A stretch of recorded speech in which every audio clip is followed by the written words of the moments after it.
골로새서 3장 25절 말씀 다 같이 한 목소리로 받들어 읽도록 하겠습니다. 불의를 행하는 자는 불의의 보응을 받으리니 주는 사람을 외모로 취하심이 없느니라. 아멘. 그래서 이 종에게 주신 말씀은 이제 하나님 아버지의 자녀로서 예수 그리스도를 주님으로 섬기는 하나님 나라의 백성으로서 살아라. 그래서 교회의 머리 되실 뿐만 아니라 만유의 주님 되신 바로 그 그리스도를 통해서 이제 구원받은 자로서 바로 하나님 나라의 바로 시민으로서 즉 예수님을 주님 대신 예수님을 대리해서 이 땅에서 하나님의 형상으로서 바로 다스리는 자로서 살아라. 그게 이제 바로 주 그리스도를 섬기라는 말씀이죠. 그래서 이제 골로새서 3장 10절에서 새 사람으로 거듭난 사람은 자기를 창조하신 이의 형상을 따라라고 이야기를 하고 있어요. 그래서 새 사람으로서 이제 거듭나서 믿음이 성장해 갈 때 어떻게 이제 예수 그리스도를 주님으로 섬기는 자로서 바로 그 예수님의 권세를 대리하는 그러한 왕 같은 제사장으로 이 땅에서 살아갈 것인가? 이제 그런 관점에서 자기에게 주어진 일을 하고 또한 그렇게 주님을 섬기는 믿음으로 또한 그것을 통해서 하나님께서 예수 그리스도를 통해서 구원하신 우리의 메시아 되신 예수님께서 우리를 구원하신 바로 그 또한 그 구원의 소망을 가지고 살아라. 이제 그렇게 권면하고 있습니다. 이제 여기서는 오늘날도 우리가 모든 일을 할 때 바로 이러한 믿음과 소망으로 살아야 됩니다. 그래서 여기서 이제 그렇게 살아갈 때 하나님 나라의 시민으로서 하나님 나라의 백성으로서 내가 이제 구원받았으니까 이제 하나님 나라를 기업의 상으로 받는다라고 하면은 우리 어제 나눈 것처럼 이제 하나님 나라를 우리가 하나님 나라에 나의 기업의 상이 있으니까 하나님 나라를 세워가야 되죠. 그래서 하나님 나라를 세워가기 위해서는 어떤 나라든 의가 그 나라의 주권이 바로 법에 따라서 공의롭게 시행이 될 때에 그 나라는 세워집니다. 그 주권과 그 법에 따라서 의가 제대로 정의가 제대로 세워지지 않으면 그 나라는 세워질 수가 없죠. 그래서 이제 하나님 나라의 백성으로 살면은 하나님 나라의 시민으로서 이제 그 소망, 기업의 상을 향한 소망을 가지고 살면은 당연히 하나님의 의를 구하고 하나님의 정의를 세우는 데 있어서 바로 주된 역할을 해야 된다는 거죠. 우리가 이제 예수를 믿고 천국 간다라고 할 때 하나님 나라를 내가 기업의 상으로 그 상속자가 된다라고 하면은 하나님 나라에 이제 내 몫이 있다 그러면은 무엇보다도 내가 하나님의 의를 세워야 되는 거예요.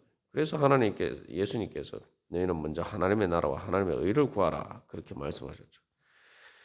그렇기 때문에 이 하나님의 의를 세우기 위해서 25절 말씀에서는 다시 한번 이 불의를 행하는 자는 불의의 보응을 받는다라는 사실도 분명히 인식하고 하나님의 의를 세워야 된다는 거죠.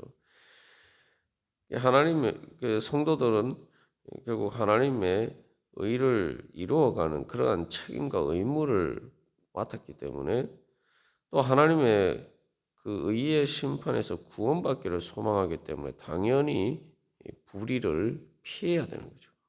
불의를 행해서는 안 된다는 겁니다. 그래서 여기서 우리가 이제 노예 의식과 관련해서 계속 나누고 있습니다만 이 노예는 말하는 도구다라고 할 때 기본적인 인격적인 주체 어떤 도덕적인 법적인 책임을 지는 주체로 인정을 하지 않는 거죠. 하나의 법 인격으로 인정하지 않는다 이 말이죠. 그러나 너희는 하나님 나라의 시민이기 때문에 바로 하나님 나라의 법인격으로서 이제 그 의를 행할 책임이 있다는 것을, 그렇기 때문에 그 책임이 있기 때문에 의를 행하지 않을 때에는 거기에 대해서 또한 불의의 보응을도 받는다. 이건 이제 법적인 책임을 지는 거죠. 의를 행하지 않은 데 대해서 책임을 지는 거죠. 그래서 너희는 그런 하나님 앞에서 하나님 나라의 의에 대해서 책임지는 자로서 그런 하나님 나라의 시민으로 살아야 된다. 그렇게 권면하고 있는 것입니다. 그래서 우리가 이런 믿음으로 살아가느냐, 우리 자신을 한번 돌이켜 볼 필요가 있습니다. 사람들이 이 의를 따라 행하지 않을 때 주로 하는 핑계와 변명이 있습니다. 그게 뭐냐면은, 아니 뭐 나만 다른 사람들이 다 법을 어기고 자기 마음대로 사는데, 그래서 불법 그 편법과 불법을 통해서 자기의 이익을 도모하는데 나만 이 법을 지키면서 살면 나만 손해 보는 거 아니냐? 이제 이런 생각들 때문에 나만 손해 볼 수 없다. 나만 법을 지키면서 손해 볼 수 없다. 이런 생각들 때문에 우리가 의를 행하지 못할 때가 많습니다. 그러나 그것은 말 그대로 노예 의식이죠. 그게 바로 노예 의식이에요. 그래서 오늘날도 이제 어제도 나눈 것처럼 육신의 상전들로 주인 행세를 하는 사람들도, 그렇게 사는 사람은 사실은 주인이 아닌 거예요. 말 그대로 그건 세상에서 갑질을 하면서 주인 행세를 하지만 사실은 이 노예 의식에 따라서 사는 사람. 그런 사람은 진정한 어떤 그 공동체와 그 나라의 주인이 아닌 거죠. 사실은 그래서 오늘날 뭐 회사의 오너들이 횡령하고, 그 횡령을 통해서 마치 그 회사 돈을 그렇게 횡령하고 회사에 손해를 끼치는 그런 경우인데, 그게 그런 경우에 사실은 회사하고 자기하고 다르다고 생각하기 때문에 회사의 주인이 아닌 거 사실은 이름만 주인이지. 그러니까 우리가 하나님 나라의 주인으로서 이제 그렇게 살면 안 된다는 거. 그래서 더군다나 이제 이러한 핑계와 변명은 종들의 입장에서는 더 그렇게 생각할 수가 있죠. 아니 내가 뭐 의를 따라서 말 그대로 앞에서 말한 성실한 마음으로 마음을 다한다고 해서 뭐 그 일의 성과가 내 것이 되는 것도 아닌데 내가 왜 그렇게 열심히 하느냐. 단순히 여기면서만 그치는 게 아니라 아니 내가 이렇게 했는데 제대로 보상도 못 받는데 내가 어떻게든 내그 이익을 챙겨야겠다. 이렇게 생각해서 이제 여러 가지 이제 불법적으로 돈을 빼돌린다든지 여러 가지 이제 그런 일들을 하면서 이제 자기 변명들을 하게 되는데, 너희는 그렇게 살면 안 된다는 거예요. 그래서 이제 이런 예들이 뭐 이 오늘날 이제 뭐 우리가 가끔 이제 국제 뉴스에서 보는 것처럼 외국에서 어떤 이 폭동이 일어나거나 그렇게 할 때에 시위를 하다가 사실은 그 시위와 전혀 상관없이 그 길거리에 있는 상점들을 그 약탈하고 방화하고, 그래서 마치 우리가 뭐 가끔 보듯이 그런 일들이 일어날 때에 막 그 가게에서 물건들을 자기 것처럼 막 이렇게 다 훔쳐 나오대. 그러니까 어쩌다가 한 번 뭐 그런 도둑질을 하면은 잡혀가고, 그런데 그렇게 집단적으로 폭동을 일으켜서 그렇게 하니까 뭐 우리가 뭐 특히 이제 미국에서도 그런 일들이 일어나는 걸 우리가 TV 화면으로 뉴스 화면으로 보게 되죠. 막 이제 이때가 기회다 싶어서 그 매장에서 전부 다 약탈해서 자기 거 다 훔쳐서 간단 말이에요. 집단적으로 그렇게 하니까 이건 뭐 방법이 없는 거예요. 우리가 이제 그런 장면들을 볼 때, 이제 내가 가난하다고 해서, 내가 돈이 없다고 해서 그렇게 살면 안 된다는 거죠. 그렇게 불의를 행하면 안 된다는 거죠. 그렇게 뭐 내가 돈이 없고 가난하고 또 그러니까 내가 그렇게 약탈하고 뭐 그렇게 훔치고 그렇게 살아도 상관없다라고 생각하면 안 된다는 거예요. 이게 그런 식으로 행동하는 게 이제 결국은 그것도 불의를 행하는 거죠.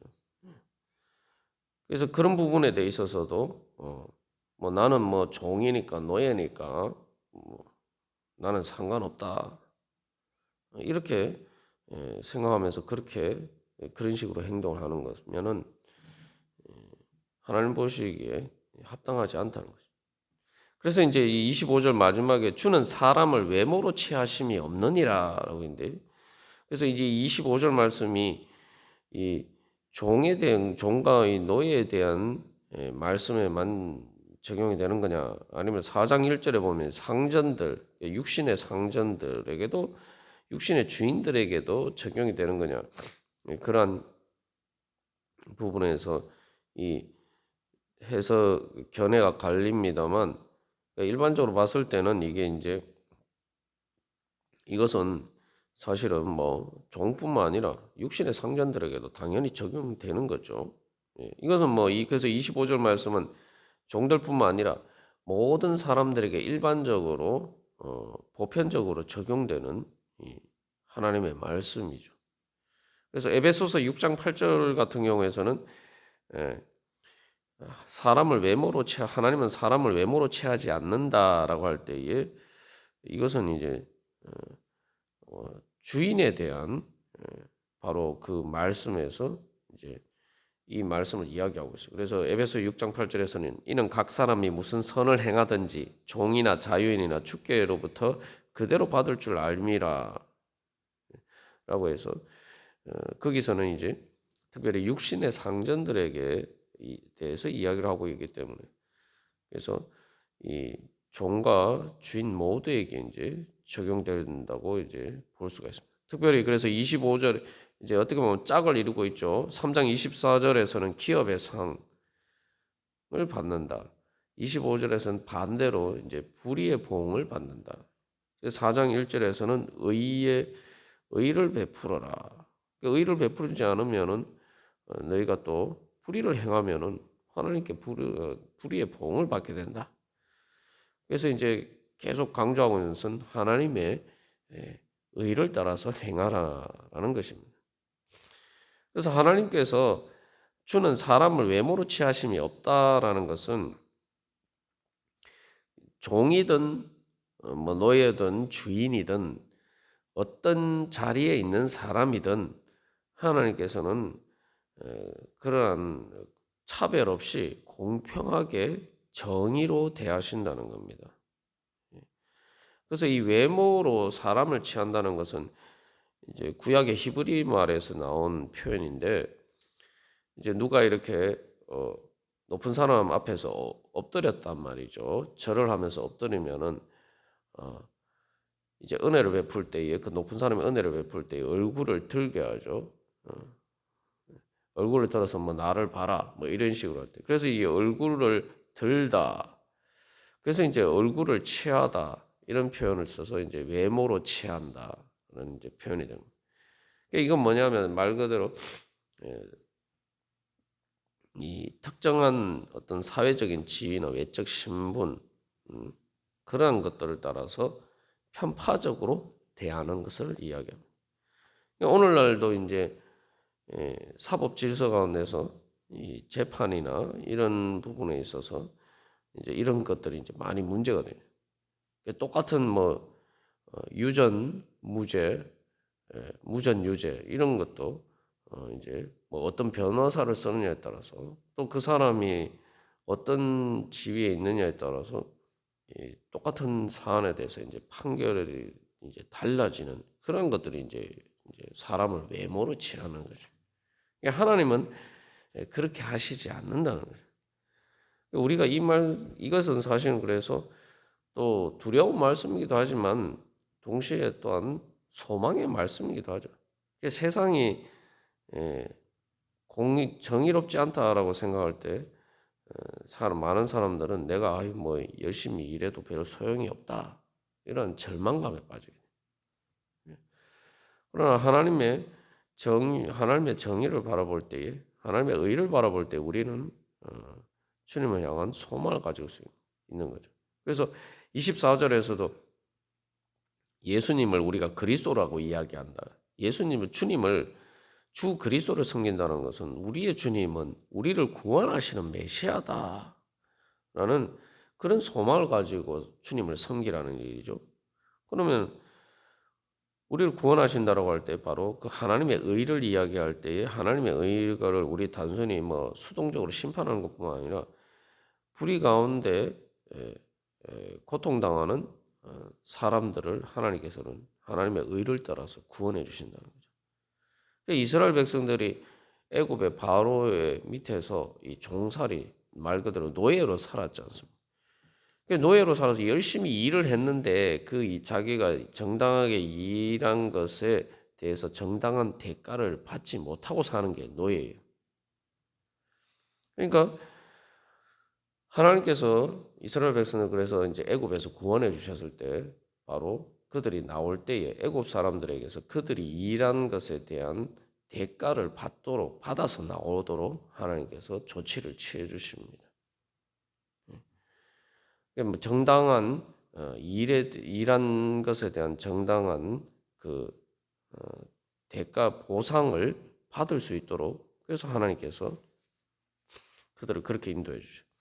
이스라엘 백성들이 보면은 광야에서 그래서 하나님께 성막을 세우면서 하나님께 그들이 가진 가장 귀한 것들을 바치는데 그것들이 다 어디서 나왔습니까?